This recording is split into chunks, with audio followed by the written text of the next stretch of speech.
जय श्री कृष्णा। राधे राधे दोस्तों, आज मैं आप लोगों को लड्डू गोपाल की एक ऐसी मार्मिक, दिल को दहला देने वाली बिल्कुल सत्य लीला कथा सुनाऊंगी जिसे सुनकर आपकी आंखों में आंसू आ जाएंगे। आप अपनी आंसू को चाह कर भी रोक नहीं पाओगे। दोस्तों, इस जगत संसार का नियम है, जब आप कोई अच्छा काम करोगे, आप ऊंचाई को छुओगे, अपने जीवन में आगे बढ़ोगे, तो ऐसे बहुत से लोग होते हैं जो आपकी तरक्की से खुश होते हैं, आपको आगे बढ़ता देख जिन्हें प्रसन्नता होती है। पर ऐसे लोग भी होते हैं जो आपसे ईर्ष्या करते हैं, आपको आगे बढ़ते देख, आपकी तरक्की को देखकर वह आपसे जलेंगे। ऐसे लोग कभी किसी का अच्छा नहीं सोचते, ना ही किसी का अच्छा देख सकते हैं। सभी के जीवन में कुछ ऐसे लोग जरूर होते हैं जो नहीं चाहते कि आप उससे आगे जाएं। ऐसे लोग आपके मुंह पर तो बहुत अच्छी अच्छी बातें करेंगे, पर आपकी पीठ पीछे हमेशा आपकी बुराई करेंगे, आपका बुरा चाहेंगे। पर दोस्तों, क्या ऐसे लोग अपने स्वार्थ में, अपने जलन में इतना नीचे गिर सकते हैं कि वो ठाकुर जी के साथ ऐसा अमानवीय कृत्य करे? क्या किसी को नीचा दिखाने के लिए, किसी से ईर्ष्या करके, क्या कोई व्यक्ति भगवान के साथ इतना गलत कर सकता है? क्या ऐसे लोगों को पाप करने से डर नहीं लगता?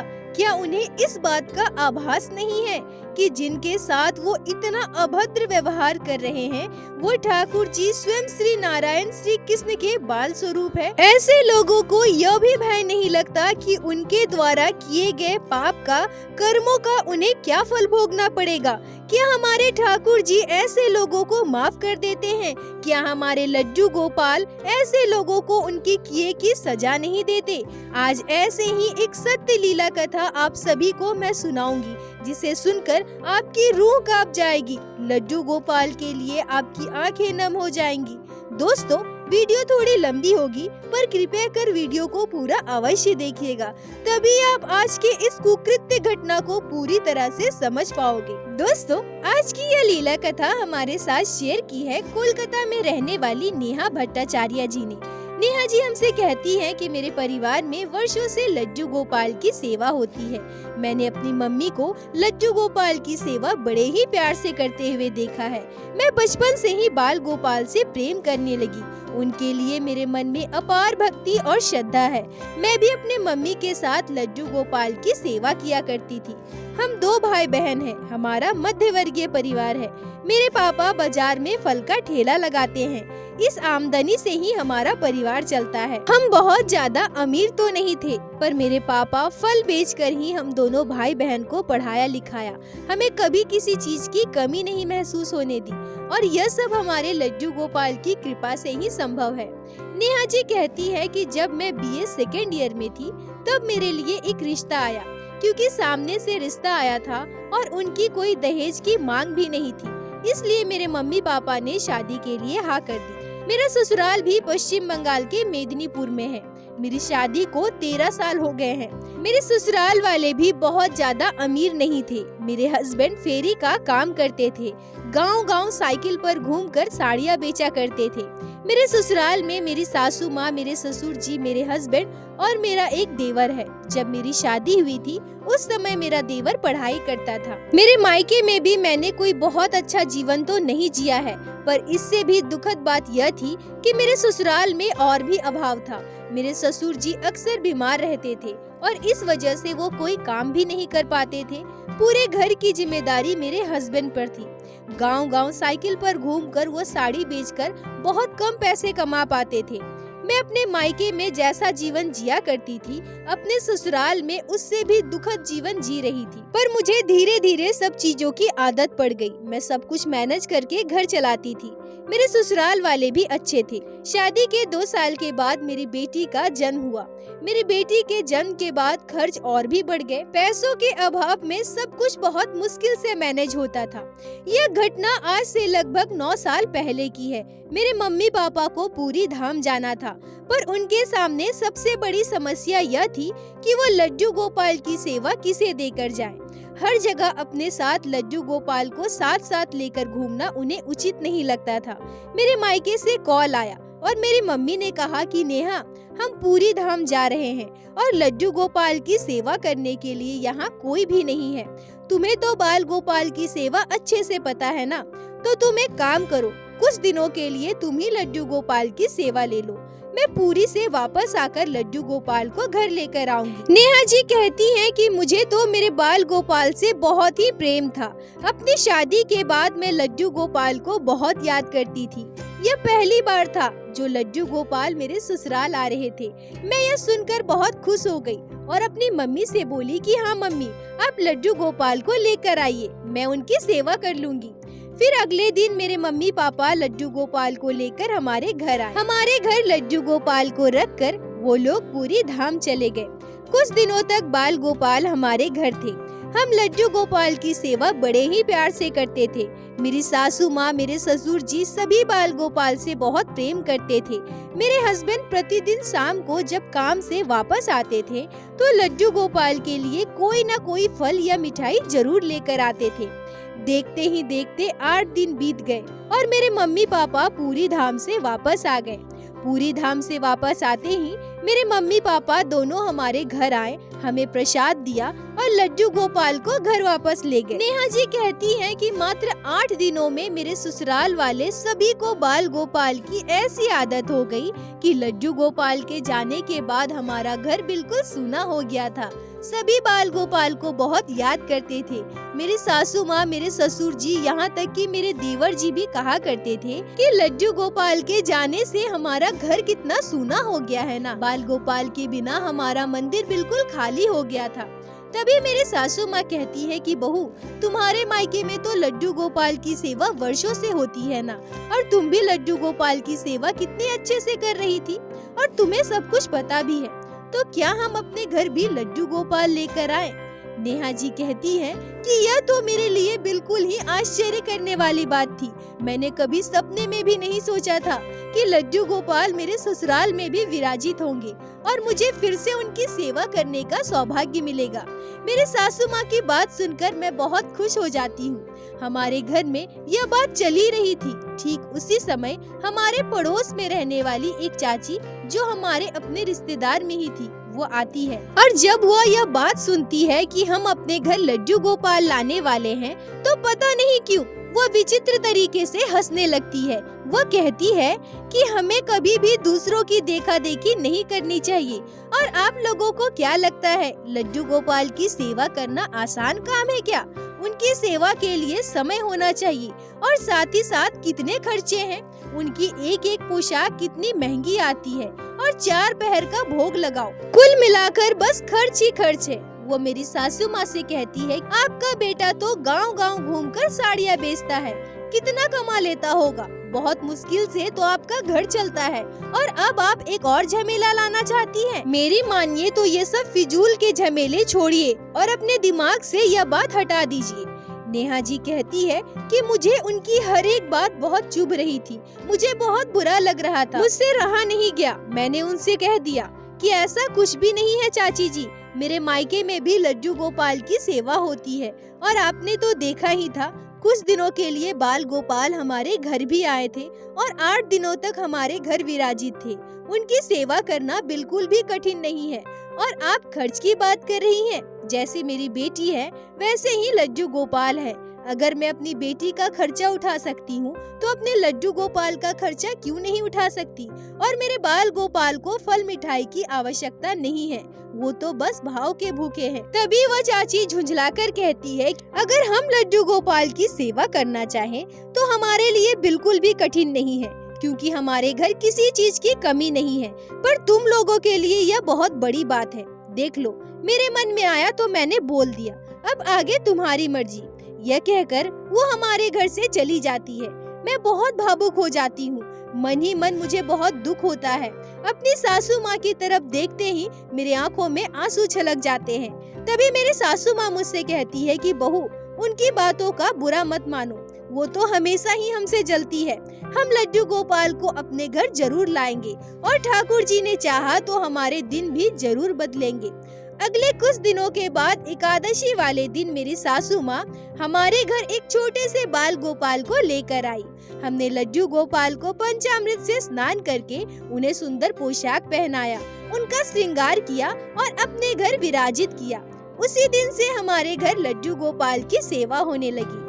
नेहा जी कहती है कि हमारे घर लड्डू गोपाल के आने के बाद आसपास के सभी लोग बातें करने लगे। सभी का यह कहना था कि हम दिखावा कर रहे हैं, झूठ मूठ की नौटंकी कर रहे हैं, जिसका खुद का कुछ ठिकाना नहीं है, और लड्डू गोपाल को 4 पहर का भोग लगाते होंगे। मुझे तो लगता है मिश्री बतासे का भोग लगाते होंगे।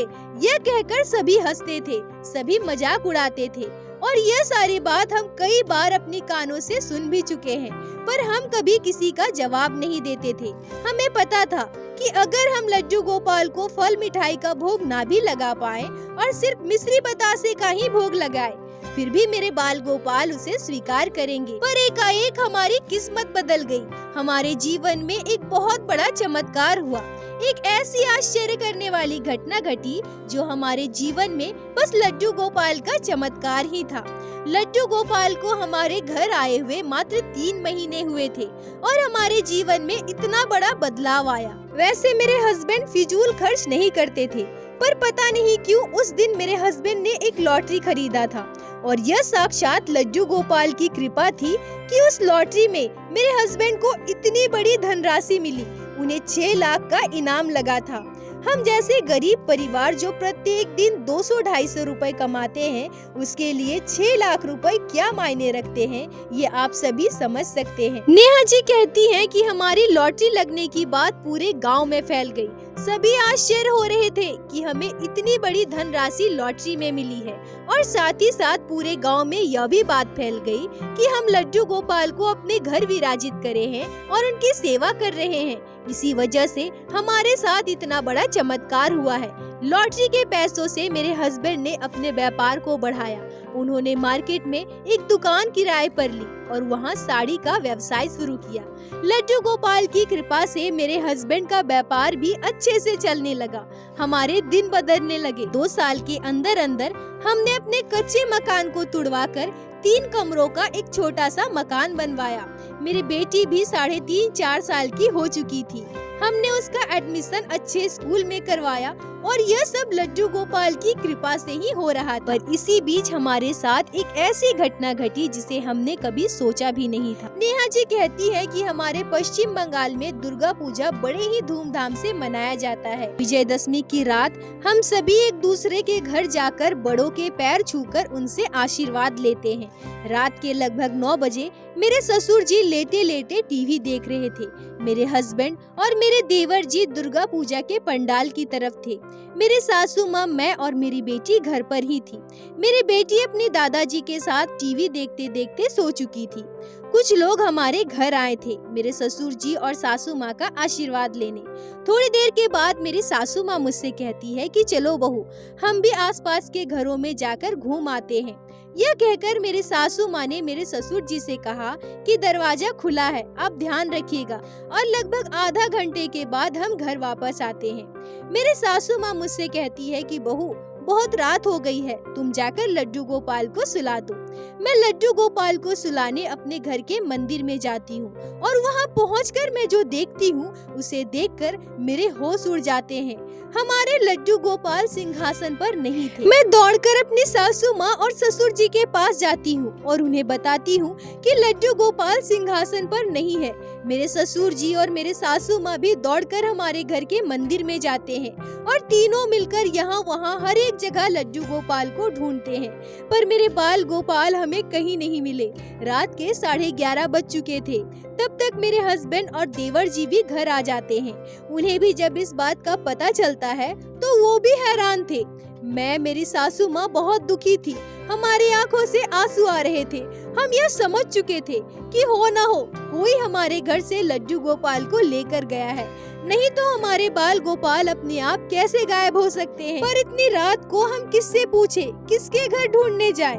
रात भर हम सभी बहुत परेशान थे, बहुत दुखी थे। हम समझ नहीं पा रहे थे कि कौन हमारे साथ ऐसा कर सकता है, कौन भगवान को हमारे घर से चोरी कर ले जा सकता सकता है। हमारे लड्डू गोपाल बड़े साइज के 5 नंबर के थे। इतने भारी बाल गोपाल को चूहा भी खींचकर नहीं ले जा सकता है। जैसे जैसे रात बढ़ती गई, हमारी परेशानी भी बढ़ती रही। मैं जोर जोर से रोने लगी। सभी मेरी सासू माँ को और मुझे समझाने लगे। वो कहते हैं कि सुबह हम लोग घर में अच्छे से फिर एक बार ढूंढेंगे, और अगर लड्डू गोपाल हमें नहीं मिले फिर हम आसपास के घरों में जाकर पूछेंगे। हो सकता है कोई बच्चा लड्डू गोपाल को उठा कर ले गया हो। हम सभी सुबह होने का इंतजार करने लगे। अगले सुबह उठते ही हम सभी बाल गोपाल को ढूंढने लगे। घर का कोना कोना हमने छान मारा, पर हमारे लड्डू गोपाल हमें कहीं नहीं मिले। हमने आस पड़ोस जाकर सभी के घरों में पूछा, बच्चों से पूछा, पर किसी को हमारे लड्डू गोपाल के बारे में कुछ भी पता नहीं था। अब तो हमारे आस पड़ोस के लोग और भी बातें बनाने लगे। सभी कहने लगे कि लड्डू गोपाल तुम्हारे घर आए थे, तुम्हारे घर में इतनी सारी खुशियाँ आई, और अब देखो अपने आप वो गायब हो गए। क्या पता तुम लोगों के साथ कुछ गलत होने वाला हो, कोई बड़ी दुर्घटना होने वाली हो, और उससे पहले के ये संकेत हो। यह कहकर कई लोग हमें डराने लगे। दिन बीतने लगे। लड्डू गोपाल की मिलने की उम्मीद अब बिल्कुल भी ना के बराबर थी। हम सभी टूट चुके थे। हमारे परिवार में सभी ऐसे मायूस हो गए थे जैसे हमारे परिवार का कोई सदस्य हमसे दूर हो गया हो। नेहा जी कहती है कि कई दिन बीत गए, कार्तिक महीना शुरू हो गया और हम सभी कार्तिक के पूरे महीने पीपल के पेड़ के नीचे सुबह शाम दिया जलाते हैं। हमारे घर के पीछे एक बड़ा सा पीपल का पेड़ था।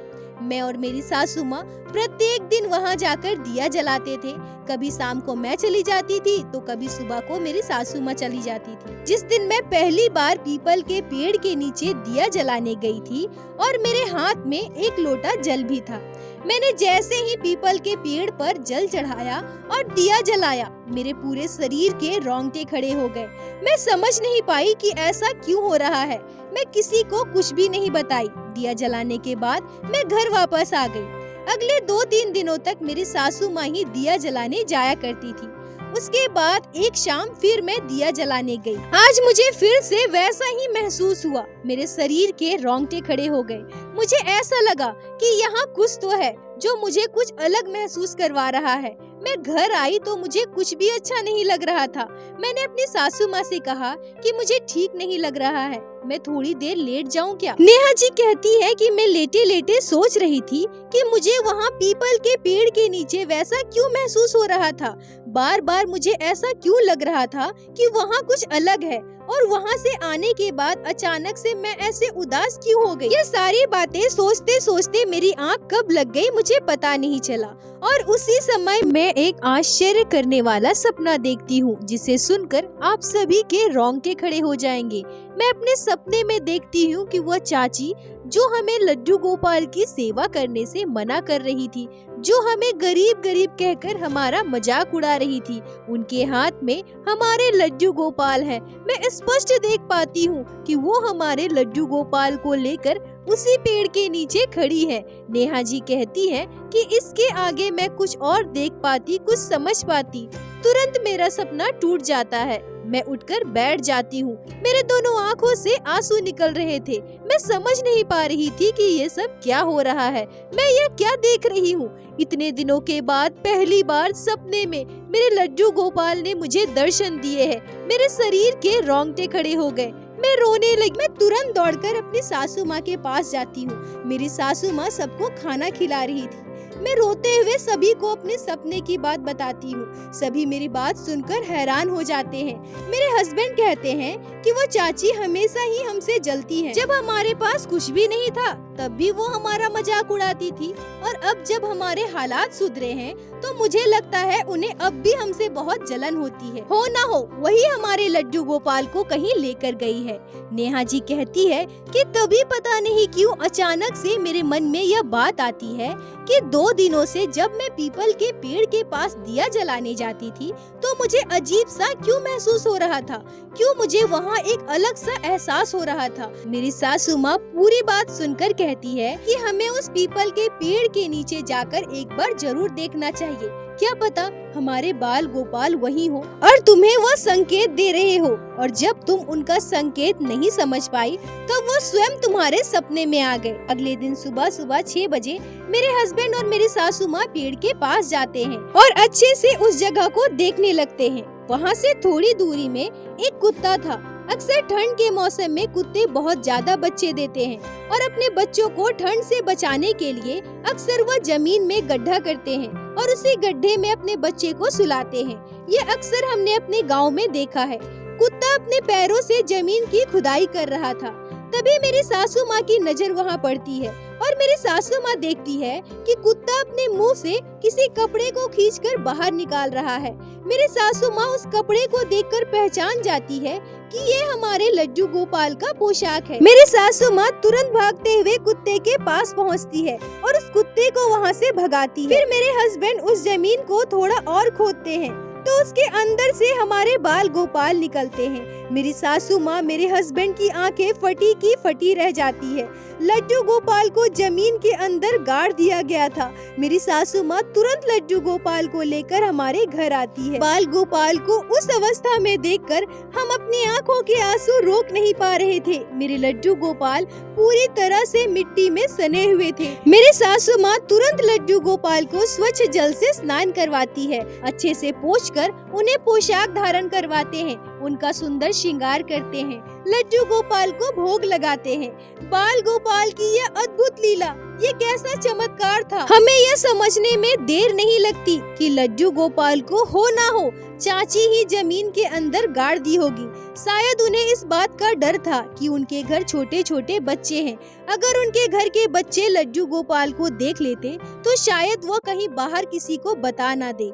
इसी डर से उन्होंने लड्डू गोपाल को मिट्टी के नीचे गाड़ दिया। उन्हें शायद यह लगता था कि लड्डू गोपाल के आने से हमारे जीवन में इतनी सारी खुशियाँ आई है, हमारे दिन बदलने लगे हैं। अगर वो लड्डू गोपाल को हमसे दूर कर देगी तो हमारे साथ बहुत बुरा होगा और फिर से हमारे हालात पहले जैसे हो जाएंगे। हम पूरी बात को अच्छे से समझ चुके थे पर हमने किसी से कुछ नहीं कहा। नेहा जी कहती है कि हम आज भी इस बात को पूरे पुख्ता तरीके से नहीं कह सकते कि यह सब चाची ने ही किया था, पर किसी ने तो लड्डू गोपाल को हमारे घर से चुराकर मिट्टी के नीचे गाड़ा था। पर ये हमारे बाल गोपाल की साक्षात हम पर कृपा थी, जो मेरे सपने में आकर मुझे यह आभास कराया कि उस पीपल के पेड़ के पास कुछ है और वो कुत्ता भी उसी समय जमीन को क्यों खोद रहा था जब मेरे हस्बैंड और मेरे सासू माँ वहाँ पहुँचे थे। क्या पता अगर थोड़ा लेट से पहुँचते या थोड़ा पहले पहुँचते तो उन्हें लड्डू गोपाल वहाँ दिखाई नहीं देते। शायद कोई और वहाँ से लड्डू गोपाल को ले जाता, या फिर यह भी हो सकता है कि कुत्ता मुंह से खींचकर बाल गोपाल को उठाकर कहीं और ले जाता। पर अंततः ठाकुर जी की कृपा से हमें बाल गोपाल वापस मिल गए। कुछ दिनों के बाद जब हमारे गांव वाले सभी को पता चला कि हमारे घर फिर से लड्डू गोपाल विराजित है तो सबको हमने यही बताया कि हम दूसरे लड्डू गोपाल को लेकर आए हैं। हमने किसी से इस चमत्कार के बारे में बात नहीं की, न ही इस घटना के बारे में किसी को बताना उचित समझा। दोस्तों, नेहा जी मुझसे कहती है कि आज तक हमने इस घटना के बारे में किसी से कुछ नहीं बताया है, पर जब मैं आपके चैनल पर लड्डू गोपाल की सत्य लीला कथाएं सुनती हूँ, सभी अपने साथ घटे लड्डू गोपाल के चमत्कारों को शेयर करते हैं, तो मुझे भी यह बात महसूस हुई कि जब बाल गोपाल ने हमारे साथ इतनी बड़ी लीला की है, इतना बड़ा चमत्कार किया है, तो हमें भी सभी के साथ जरूर शेयर करना चाहिए। नेहा जी, आपका बहुत बहुत धन्यवाद जो आपने लड्डू गोपाल के इस असीम चमत्कार को हमारे साथ शेयर की, जिसे मैं हमारे चैनल के माध्यम से बाकी सारे भक्तों तक पहुंचा सकी।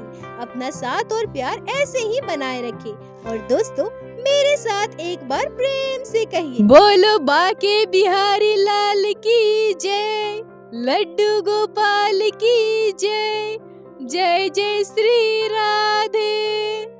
दोस्तों, यदि आप लोगों को आज की यह लीला कथा अच्छी लगी हो, आपके हृदय को स्पर्श की हो, तो कृपया वीडियो को लाइक करके अपने दोस्तों के साथ शेयर अवश्य करें, जिससे बाकी भक्त भी लड्डू गोपाल की इस अद्भुत लीला कथा को श्रवण कर सके।